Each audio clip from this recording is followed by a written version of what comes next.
श्री राम नमस्कार। आज 29 जनवरी 2024 एक नई कहानी के साथ आपके साथ आया हूँ।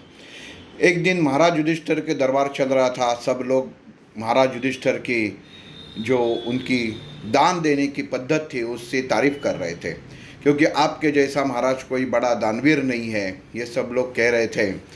और युधिष्ठिर देख रहा था कि कोने में बैठे भगवान श्री कृष्ण उसे कुछ प्रतिक्रिया नहीं दे रहे हैं। तो भगवान श्री कृष्ण का युधिष्ठिर ने कहा, केशव, क्या आप भी इनसे सम्मत है या नहीं है, क्योंकि आपके चेहरे से कुछ मुझे पता नहीं चल रहा है। तो भगवान श्री कृष्ण कहते हैं कि महाराज युधिष्ठिर, आप तो दानी हो, लेकिन आपसे भी बड़ा दानी है। युधिष्ठिर चौंक जाता है, वो पूछ लेता है कि कन्हैया कौन है वो बड़ा दानी। तो भगवान श्री कृष्ण कहते हैं, कर्ण वो दानी है। लेकिन युधिष्ठिर कहता है कि अगर कन्हैया तुम कहते हो तो पक्का कर्ण बड़ा दानी रहेगा, लेकिन मेरा मन नहीं मान रहा है। ऐसे में कुछ दिन चले जाते हैं।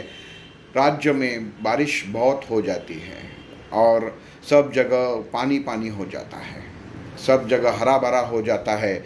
उस समय एक साधु युधिष्ठिर के दरबार में आ जाते हैं और महाराज को कहते हैं कि महाराज, मेरे कुटिया में मैं एक यज्ञ का संकल्प किया हुआ है और वो संकल्प में चंदन की लकड़ी समिधा के स्वरूप में यज्ञ को अर्पण करना चाहता हूँ। वैसा ही संकल्प है, तो आप मुझे चंदन की लकड़ियाँ दें। युधिष्ठिर कहता है, महाराज बस इतनी सी बात, थोड़ा इंतज़ार कीजिए।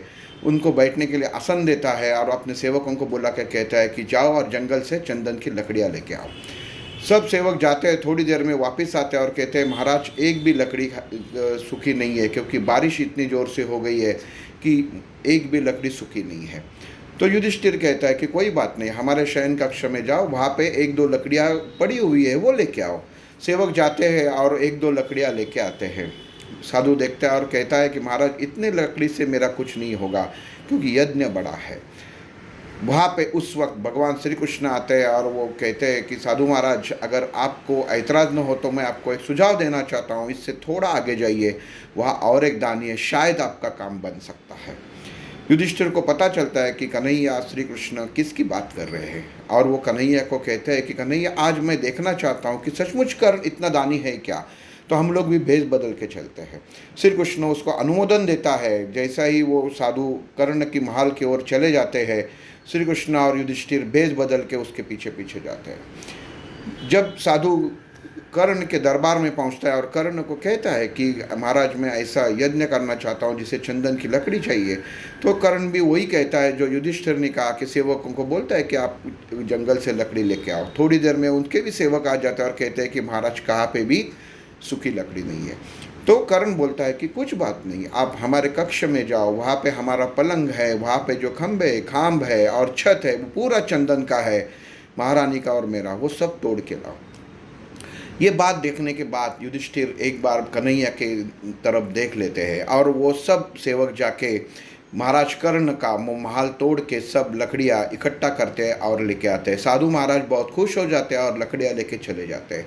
युधिष्ठिर श्री कृष्ण को बोलता है कि कन्हैया, तुमने सही कहा था कि कर्ण जैसा बड़ा दानी बिल्कुल नहीं है। तो भगवान श्री कृष्ण ने युधिष्ठिर को कहा कि हे युधिष्ठिर, तुम भी बड़े दानी हो, लेकिन तुम अपने बारे में सोचते हो, तो ये दान नहीं होता। ये कहानी था। कहानी का सारांश ये है कि हम लोग जब भी, तुम्हारी दृष्टिकोण इंसान का सही होना बहुत ज़रूरी है। जैसे श्री कृष्ण ने युधिष्ठिर को कहा कि तुम्हारा भी शयन, तुम्हारा भी कक्ष ये चंदन के लकड़ियों से ही बना था, लेकिन तुम्हारे नज़र में, तुम्हारे विचार में वहाँ तक पहुँचे नहीं कि मेरे पास ये सब कुछ है तो मैं तोड़ के दे दूँ। सच्चा दानी वही होता है जो अपने पास जो कुछ है वो सामने वालों को दे देता है। इस कथा का सारांश ये है कि दोस्तों, आप किसी को भी दान दें तो वही दान दे दीजिए कि जो आप इस्तेमाल करते हैं, वो मत दीजिए कि जिसका आपको उपयोग नहीं है। बहुत से लोग क्या करते हैं कि खाना रख देते हैं, दूसरे दिन उनको खाना नहीं होता करके दान देते हैं। उनको लगता है कि मैंने बहुत बड़ा उसके ऊपर दान किया, लेकिन वो दान नहीं होता, उसे दान नहीं कहा जाता। जो चीज़ें दूसरों को आप देते हैं वो टूटी फूटी दे देते हैं, तो उसमें दान नहीं कहा जा सकता। आप वही अच्छी चीज़ें सामने वाले को दो, आप खुद इस्तेमाल करते हैं, तो वही दान कहलाता है। भगवान श्री कृष्ण ने युधिष्ठिर को यही कहा था। कि इंसान को वही चीज़ दान मानी जाती है कि जो खुद इस्तेमाल करते हैं, वही भोजन दूसरे को दे दो कि जो आप खुद खाते हैं, और खाने से पहले दूसरे को भोजन दो और फिर आप खाओ, तो वही आपका अच्छा गुण प्रदर्शित हो जाता है। तो बस यही आज की कहानी थी। आज से किसी को दान दोगे, किसी को ये दोगे तो अच्छा दे दो, ताज़ा खाना दे दो। आपको जो चीज़ नहीं चाहिए वो मत दो। हाँ, आप उसको ऐसे ही चीज़ आपको नहीं चाहिए तो कुछ काम के लिए दे सकते हो, लेकिन उसे आप दान नहीं कह सकते। दान वही होता है जो सर्वश्रेष्ठ होता है, और सर्वश्रेष्ठ चीज़ इंसान खुद के लिए इस्तेमाल करते हैं। इसके लिए जो खुद इस्तेमाल करते हो, खाते हो, वही सामने वाले को दो। बस यही आज की कहानी थी। कल एक नए कहानी के साथ मिलेंगे। शुभ दिन। जय श्री राम।